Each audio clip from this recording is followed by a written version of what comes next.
Y en este viernes, aquí 17 de junio, estamos todos listos esperando charlar con nuestro psicólogo, Vicente de Gemis. ¿Cómo les va? Y vamos a presentar el tema de la adolescencia y lo difícil que es para los chicos, pero también para los padres, con este informe.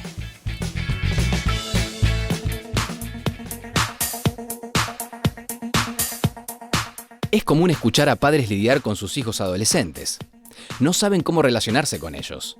No pueden ponerles límites. El derrotero de desencuentros es cada vez mayor.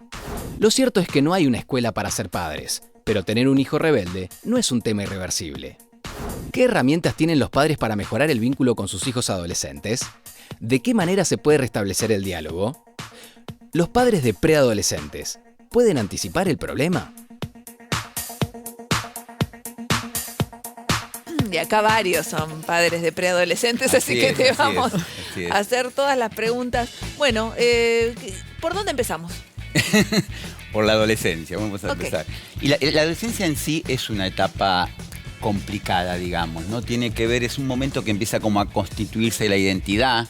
Fíjate que los chicos, hasta la preadolescencia, lo que responde es a los valores de los padres. Y en ese momento, a partir de la relación con otros chicos, de la secundaria, empiezan las experiencias, empiezan como a conformar su propia identidad. Que en un primer momento muchas veces esta identidad se conforma en oposición al padre. Claro. Que es la cuestión de la posibilidad de independizarse es de oponerse. Es una protoidentidad, ¿no? Porque es una identidad que se va formando, entonces no está muy definida todavía. Exactamente, se está como conformando ahí, ¿no?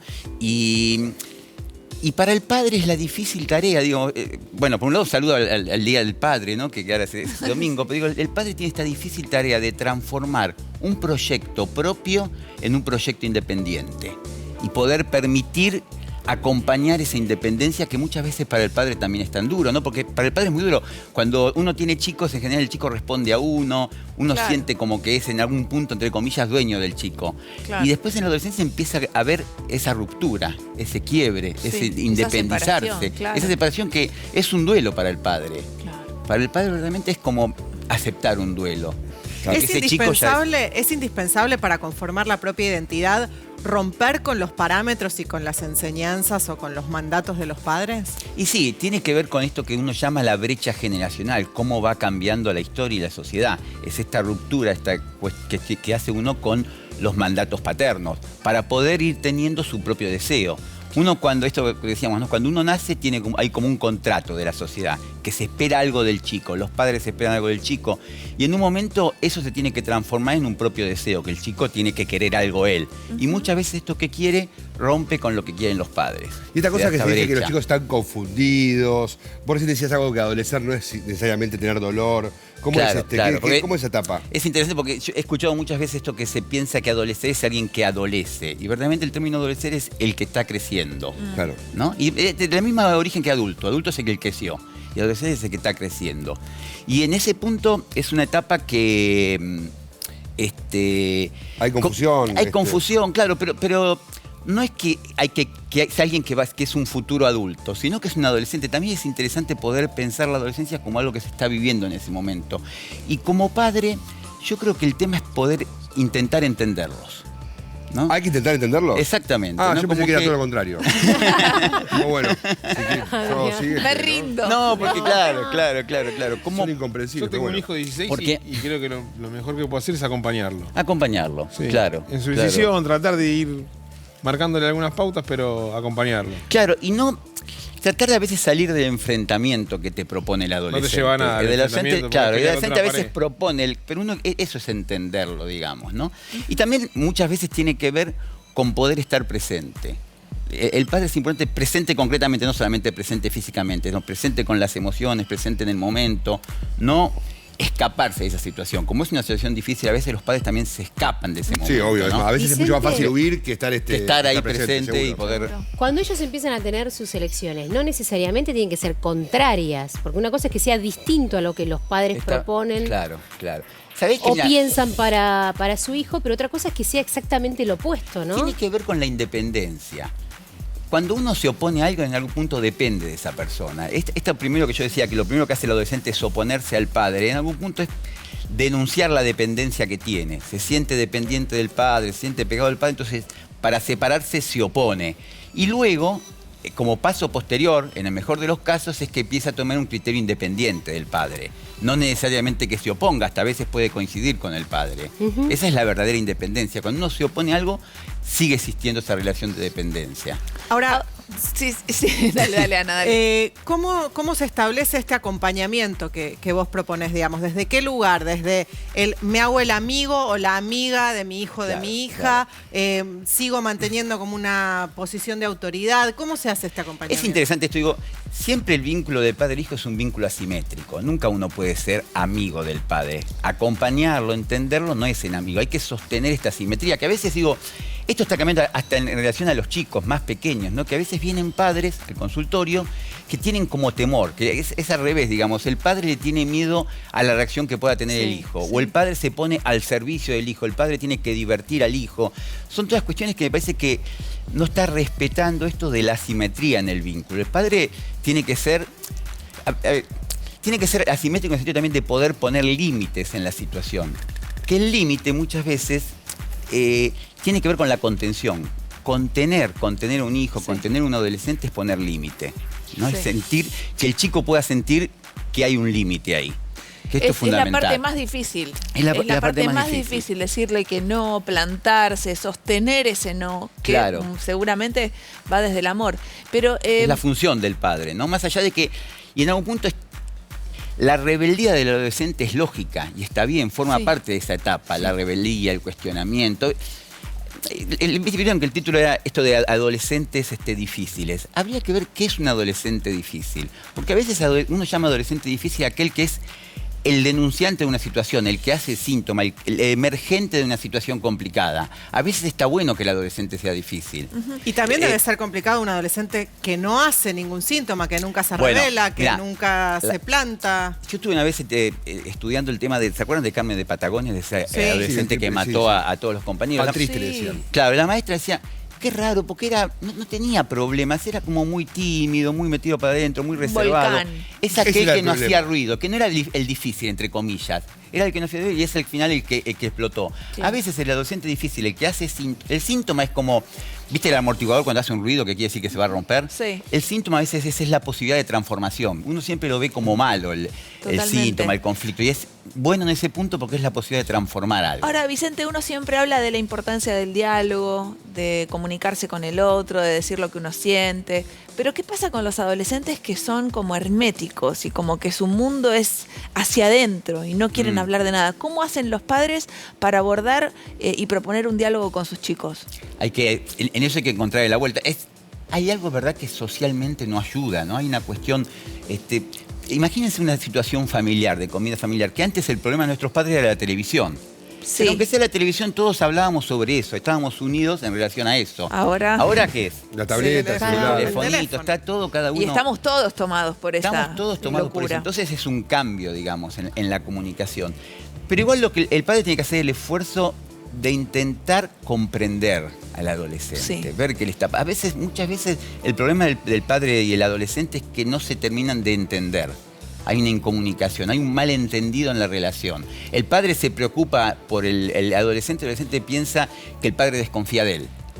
El adolescente muchas veces transforma y entiende distinto lo que está pasando en algún punto. Hay que dividir tareas, por ejemplo, o sea, lo que respecta a alguna faceta del adolescente, ¿se encarga más mamá y en otra parte más papá o tiene que estar todo de igual a igual? Ahora está todo de igual a igual. Es verdad que históricamente había como un rol mucho más asignado desde la niñez a la madre que al padre, pero ahora está como mucho más, que a mí me parece interesante esto, ¿no? Que ambos puedan hacer. Eso que vos decís del respeto también tiene que ver con la confianza que tienen hoy los chicos. Yo tengo relación con los amigos de mi hijo que no se me ocurría tener con los padres de mis amigos. Claro. O sea, cuando venía el padre de un amigo era todo serio, ¿cómo le va? Es lo que hablamos la pasada, que están más... Y ahora que hace se te tiran en la cama. Papá Bergman, ¿no? Te invaden. También está, Vicente, que también es esto... El papá con pinche en extremo termina no siendo un amigo, pinche, ¿no? Es compartir. No, claro. Se hablan cosas distintas porque son generaciones diferentes. El padre tiene que, digo, es verdad que hay un... Él es medio amiguista, ¿no? No. Así un diagnóstico en vivo. O sea, contale lo que le pasa, Sí. Es verdad que para el padre tiene esta dificultad que también tienen los docentes, de que no está como antes ya dada la autoridad de por sí.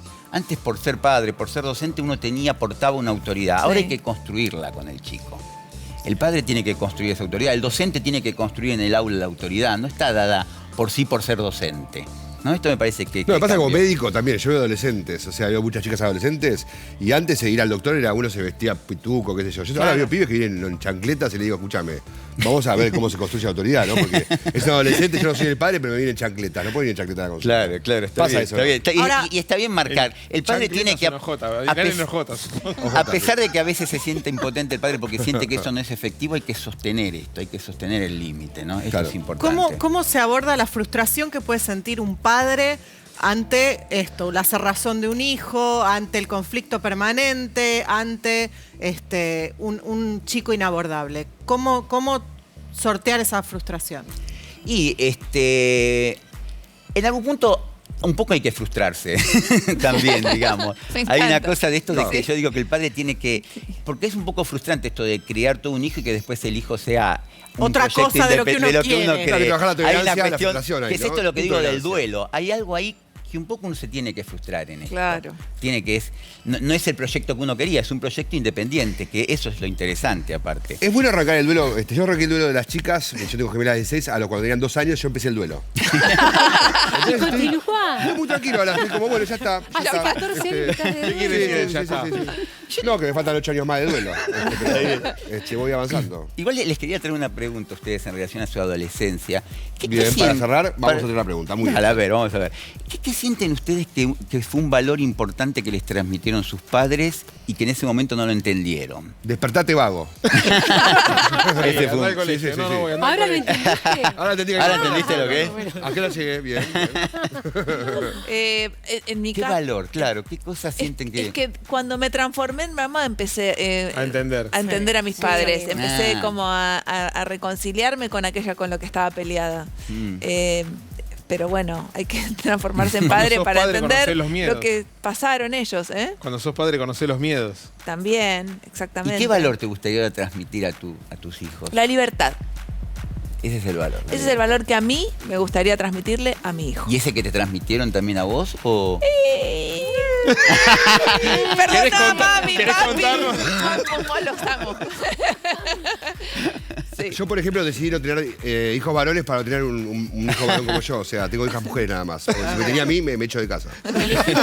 Yo elijo mujeres. voluntario? Sí, yo elijo mujeres. Ah, nada más. tiene superpoder. Analía, el valor que te gustaría transmitirle a tus En mi hijos. adolescencia, mis padres, yo creo que lo que más valoro es la presencia del cariño y el amor constante. Estuvieron conmigo pocas horas, muchas o no. Mi casa era un lugar de reunión con amigos y es algo que en realidad me encantaría poder repetir cuando mi hija sea un poco más grande. A mí yo valoro mucho que mi casa haya sido y siga siendo un refugio.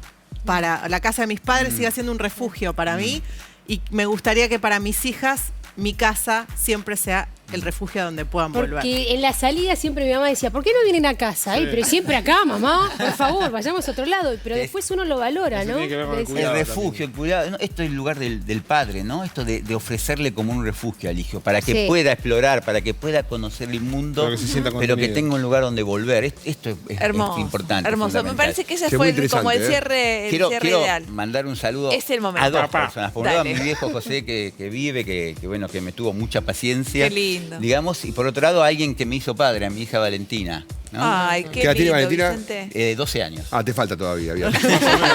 Ya estás entrando en este problema que acabamos de hablar. Cuando necesites hacer terapia grupal con nosotros, Vení, podés que- venir, podés venir. vení, que Bueno, estamos muy bien. todos igual. Muy bien, muchas Bueno, gracias. muchas gracias, Bueno, Vicente. Te esperamos la semana que viene. Chao. Para